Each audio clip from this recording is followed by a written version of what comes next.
I recently found out about a 4-fingered snake farmer who grows Vietnam's largest and best tasting cobras by feeding them other snakes. That's right, he feeds his snakes.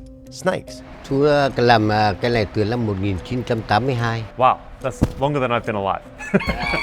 And it's a booming business. How much would a snake like that be worth? Hơn 30 triệu. I mean, more than $1,000. That's a pretty incredible snake. Naturally, we need to see this. But there's a catch. The farmer demands a tribute. Hundreds, maybe thousands of water snakes that are required to feed his giant cobra collection. Just that constant as they try to get you. So today, I'm teaming up with local snake hunters to get the job done. We were sort of driving around. You seem to have traps everywhere. How many traps do you think you have out there total? Chắc cỡ 700-800 cái. Wow, that's crazy. The plan is to catch literally hundreds of snakes. I've never been snake hunting before, but so far we are on track. Hard to do any better. We might need to cheat and then bring them as tribute, as feed, and see what it takes to grow the equivalent of Kobe Wagyu in the snake industry. Finally, we're going to find out why they feed them this way by visiting a snake restaurant that only sells giant cannibal cobras. Let's go. Okay.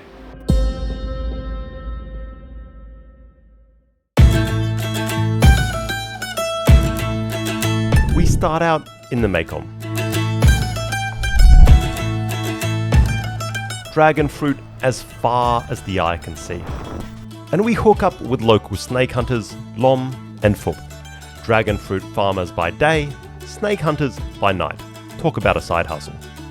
And before long, we're out in the fields looking for snakes. Alright guys, here's the deal. We have come into the depths of the Mekong.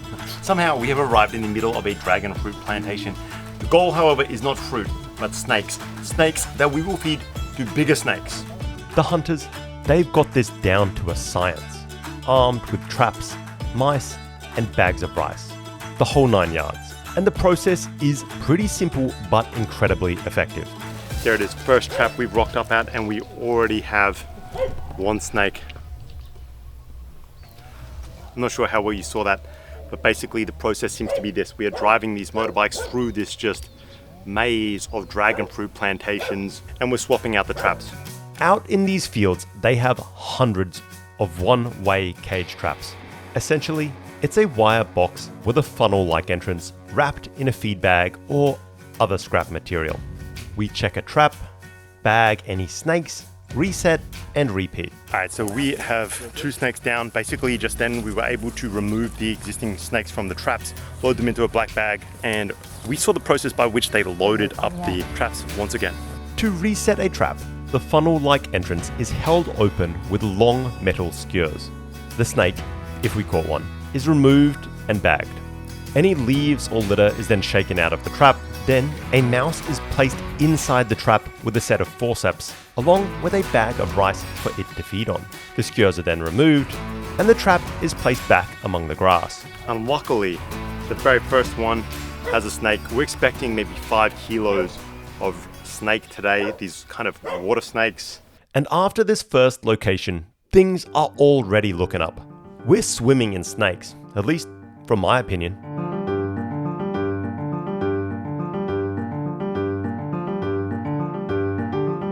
Alright guys, there it is. Snake number 3, just 3 traps in. This is looking like a good day, I think. I've never been snake hunting before, but so far we are on track. Hard to do any better. But let me tell you, there's something that's a bit weird about hunting in this environment. Rows upon rows of these alien-like cacti, their fruit dangling like pink lanterns. It is surreal, man.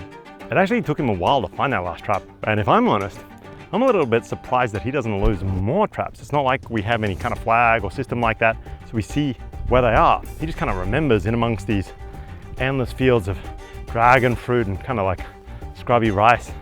It's sort of crazy. Our hunting comrades, these guys move with the casual confidence of someone who's done this 1,000 times. Me, I'm tiptoeing around like it's a minefield, trying not to drop my camera in the marsh, and just doing my best to keep up.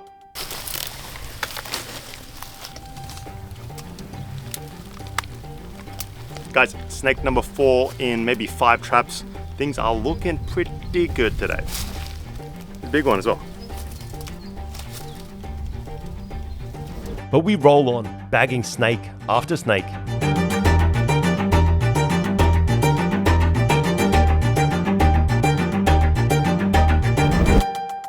Guys, I don't know, this thing does not want to be held. That's maybe number 4 or 5 that we've caught. Doesn't seem to be biting. I'm gonna put him down. Con này hổ ngựa nó cắn dữ lắm. Cắn hả? Đúng rồi. Nó dữ. Nhưng mà nó không có độc. So actually they let that different colored snake go. They're saying it wasn't big enough for the type of snake that it was. Kind of interesting. I always just assumed that in Vietnam, you keep everything, no matter what. At least that's the case when you go fishing. And just as I start thinking that the plan is working perfectly and that we're gonna get enough snakes to pay tribute, Mother Nature strikes with a storm. There we go, guys, the very last trap of the day that we're gonna be hanging around for, and we've caught, yet again, one more of these pretty large size rat snakes. We've got a bunch of snakes, but here's the kicker. It's not enough. Not even close. We need hundreds of snakes. That seemed like a successful day. How many snakes do you think we caught? Cỡ 8-9 con. Do you usually go out just for the afternoon, or are you usually out all day? Dạ đi từ sáng tới chiều. And how many days a week do you do this? Dạ 6-7 bữa. Đi bắt rắn rồi làm thanh long nữa. What are people buying these snakes from you for? Có người làm thuốc, có người ăn. Dạ ăn cũng có ăn thường nhưng mà ăn hoài đấy cũng ngán lắm. What about people around this area? Is this a common meal in the Mekong? Nhiều. Vùng này ăn nhiều. Wow. What is the most amount of snake you've ever caught in one day? Nhiều nhất mới đây từng gọi là 8 kg. Wow, you know it's crazy because actually we need way more snakes than 8 kilos, guys. We're gonna have to look into another method because where we're going, we need hundreds of kilos. So we pivot. Our hunter friends put us onto a nearby water snake farm, and when we arrive, I instantly know that we're in the right place. Alright guys, so Mr. Kent has been kind enough to show us his snake farm that he has here. Oh, getting taken out by trees. And it is a sort of small room filled with maybe 15, 20 concrete ponds, because these are water snakes. There's everything from juveniles, just a few months old, to fully grown snakes sold for human consumption. Each pond's got these plastic-like mops or actual real lily pads floating on top.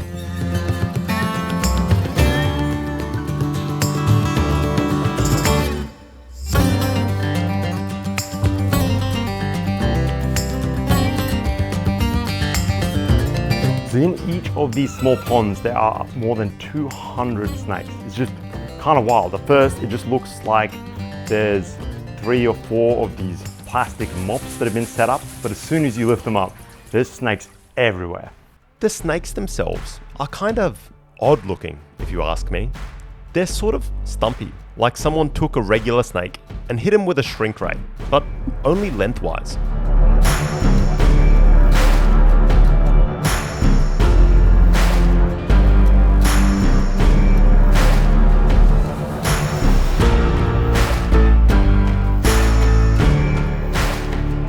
These water snakes apparently do not get too large. I can feel the food inside him as he's sliding around. Fair bit more off-putting to hold these large ones like this, that's for damn sure. They feed these snakes catfish that are also grown in a similar setup. Thousands of them in a tiny little pond, and these things will eat just about anything.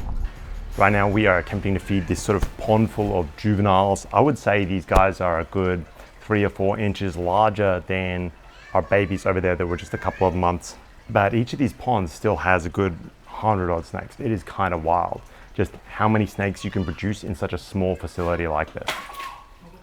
This is very much the place we're after. So we order hundreds of snakes and we get ready to head north. All right, we have purchased up a few thousand snakes. It is now time to see if this is enough to appease the cobra gods.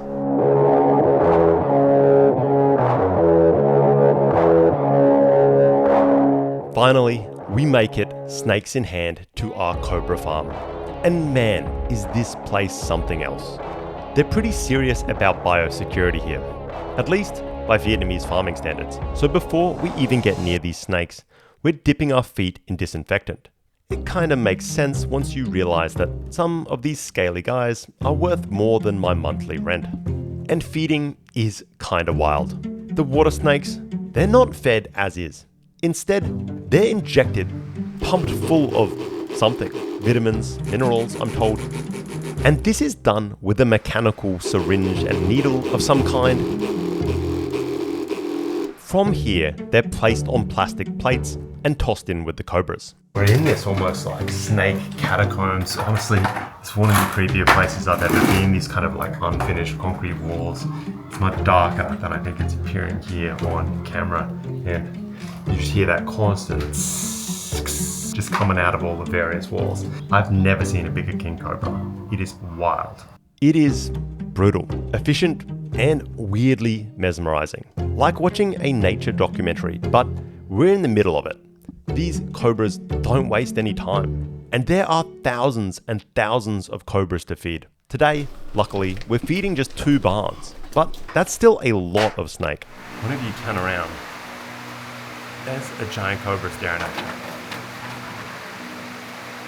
We start with the smaller snakes, moving our way down the corridor. These cobras, they know the drill.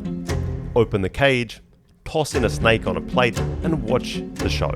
It's absolutely incredible just how fast these guys are able to consume an entire snake. I just thought snakes sort of really took their time, slowly just kind of engulfing another creature. But in fact, they really work these things, going from the small snake side to side to side to side, trying to get it to move further down its body.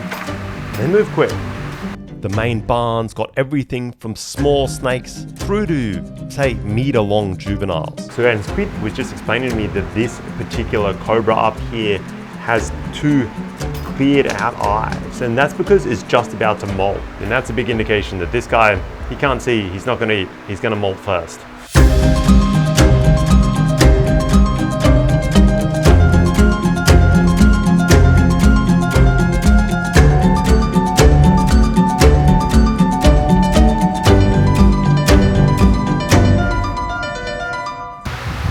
It is just wild as you walk down these things. I don't know if you can hear that sound, but it is near impossible not to flinch if you're a little bit near to the wall.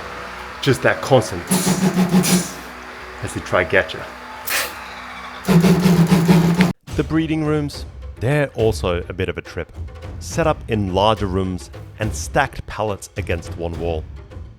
Each of these rooms houses a snake orgy of 5 or 6 cobras, and these guys are much bigger. Hey, I know nothing about snake farming. Is that how it's done elsewhere? This guy does seem pretty successful, I gotta admit. And feeding them is different also. We're putting 4 or 5 water snakes on each plate and loading the ground in front of the pallets. It's like some kind of twisted buffet. And let me tell you, the cobras, they come out to dine. It's a snake eat snake world, literally.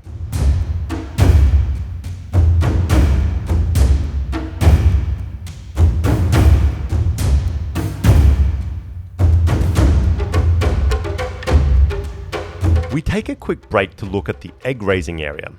Half of these rooms are giant sandboxes where they bury the eggs. And upon digging some up, I'm pretty surprised to find them. The craziest thing about these is they're soft. It's not hard like a chicken egg. And maybe that's because they're just about to hatch. Like you said, they've been here for about 60 days. I just cannot get over how loose the egg is. Like it's basically like a skin. Incredible. Có chỗ này có 500 quả. 500 eggs in this corner. What?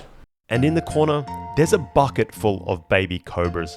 Dozens of these little devils, already striking that iconic cobra pose. It's almost cute in a please don't kill me kind of way. I'm not sure if they're poisonous at this stage. He seems pretty comfortable holding one. Can I have it? Oh, No, huh? Okay, here, right. Okay, apparently I can't hold it. And before long, it's time for the real showstoppers. Giant king cobras. Watching them feed is insane. We're loading 30, maybe 40 inflated water snakes into each pen. It's an all-you-can-eat buffet, cobra style. At one point, we're feeding a massive female, and she starts brawling with one of the males. Mouthfuls and mouthfuls of snakes. They've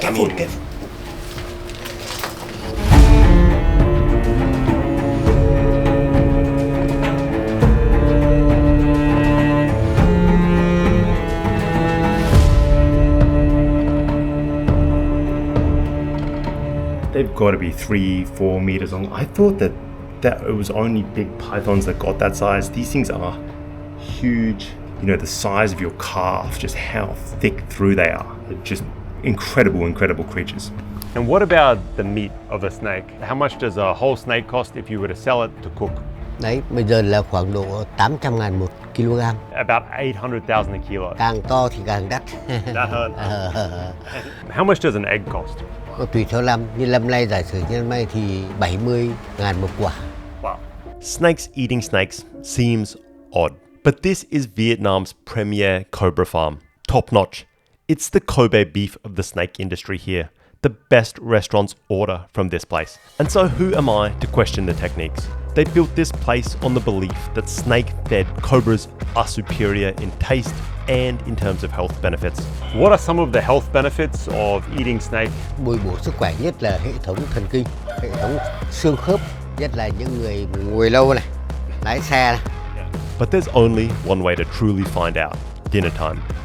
Okay, in order to really get a sense for this, we have ventured into this nearby garage/snake restaurant. You know, very Vietnamese style. And we're gonna cook up one of Chu Huit's cobras. It's a local cafe restaurant that serves only snake-fed cobra.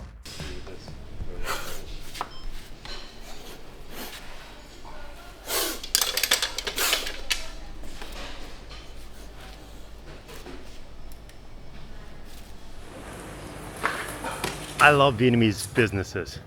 Part snake restaurant, part mechanic shop. Come on, makes perfect sense really. True synergy.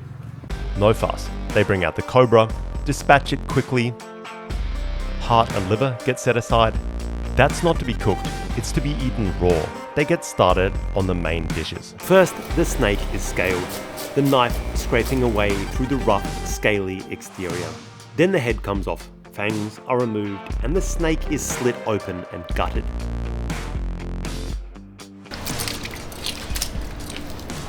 The bile sac, a small but potential treasure, is carefully set aside. The meat is pulled from the backbone, clean and swift, then sectioned off with a cleaver. We fillet the backbone, taking every bit of meat that's left, and peel away the skin, leaving pure snake fillets.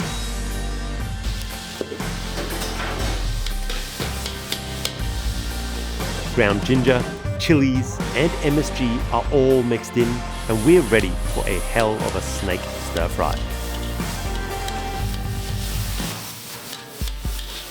Meanwhile, the skin and bones are deep fried to a crispy, crunchy, potato chip-like texture. Each part of the snake is used. Nothing goes to waste, even the bones.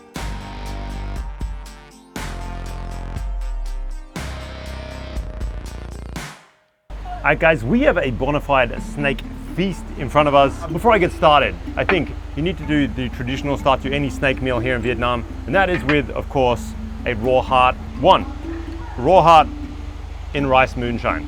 Alright, next up is actually coconut water mixed with the blood. So that's a little bit gory because I think the alcohol sort of helps you mentally get over what you're about to consume. I've just never had sort of like raw blood in coconut milk. Finally, we have bile. Probably the thing that I'm most comfortable saying that is kind of tastes disgusting. I do understand that some people are after that incredibly bitter flavor, and that if you do want that, then again, there's no other natural source of it that it is quite as bitter as bile. So let's hope some of this sweet coconut milk mixes in with it. Eating cobra in Vietnam isn't only about taste. It's about power, vitality, mystical health benefits that you will be able to take on by eating these things. And I mean, who knows? I'm just sitting here holding a tiny shot glass with a cobra heart in it and thinking, this is either going to kill me or give me superpowers. Spoiler alert, neither happened. Alright guys, here we go. Starting out with the liquid confidence, a cobra heart. Ah, goddamn, that's rough. That is a much bigger heart than I thought. I definitely felt that going down. Oh, next up, a bit of blood and coconut. Ooh, that's much smoother, I've got to admit. Really, just tastes kind of like a little bit more of a smoothed out, creamy flavor to coconut juice. I'm hoping that the bile has exactly that incredibly bitter bile taste. Maybe the coconut has balanced this. Oh, wow. I wasn't expecting that. That definitely has alcohol mixed in with it. I thought that that was just coconut water, but it was not. Again, bile, never my favorite. Surprisingly though, the heart is decent. Whew, I'm glad that's over. All right, I'm gonna work my way around the table this way. We have 3 dishes. One looks like snakeskin crackers. Another looks like stir-fried snake with a local vegetable in it. And then we have the steamed cobra meat itself. So starting out with the snakeskin, this is, I believe, is a bit of tail. The crazy thing about this skin that's kind of been crisped up in the frying pan is you can still see the pattern of the snake. That's really good. It has like very little flavor, but just that really crispy, fatty crunchiness of maybe like a pork skin crackling. It's surprising that it's not just like a potato chip or potato fry, which is kind of what I was expecting. Surprisingly, really good. Who knew? Snakeskin. I really was not expecting the sort of rib bones of a snake to be edible, but they've been fried up in front of me with garlic, lemongrass, and the skin. So I'm assuming that this is part of the meal.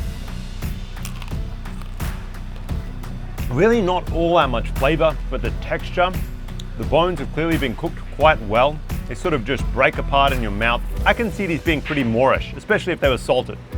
So this stuff looks almost like it's been boiled in the wok. We've got some meat.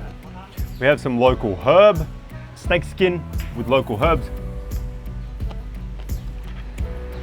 Huh. Wow, that herb is really bitter. And the skin has a completely different texture. It is super chewy, incredibly gelatinous. That is not what I was expecting. Next up, the meat. Really chewy. That's super surprising. I guess the snake is almost one big muscle. That is the opposite of tender. Man, it's gonna take me a while just to get through that. This dish is really spicy. A lot of flavors going on. Bit of lemongrass for some sweetness, some aromatics, bitterness in the herbs, chili for some extra bite. Yeah, a unique flesh, that's for sure, but not bad by any means. And finally, in this last corner, we have the cobra that has been just absolutely laid out in a beautiful manner. We have huge chunks of stir-fried / steamed cobra. And I think this is going to be the best indication as to what cobra meat really tastes like, because it is unadulterated with other herbs, spices, additives, vegetables, anything. It is just straight up cobra meat. Let's go for it. Oh man. Wow. There's no way my chopstick skills are good enough for that. That thick, cartilagey skin, really, really tough to get through. Man, you really got to pull on that. I don't think you could do this without using your hands. The meat itself has that same chewy pork-like texture to it. It's not like other reptiles I've had before, like turtle or iguana, which have much whiter, fish-like flaky flesh. This is much more like an incredibly muscular pig or pork. It is pretty good. It is relatively neutral flavor. There is not much fat, and it has incredible amounts of bite and chew to it. Super unique. So there you have it. Cobra, cooked 3 ways. Really pretty good. Maybe skip out on the 3 shots. That bit, especially the bile, that's not my ball game. Boom, that is it for this video, guys. Who knew you could make millions farming thousands and thousands and thousands of cobra just in your back garden? Pretty fascinating. If you're ever in Vietnam, I would recommend trying out snake at least once. Do that classic tourist thing, the Anthony Bourdain-esque beating heart shot. You can do it. Anyway, thanks for watching. I'll see you next week. Peace.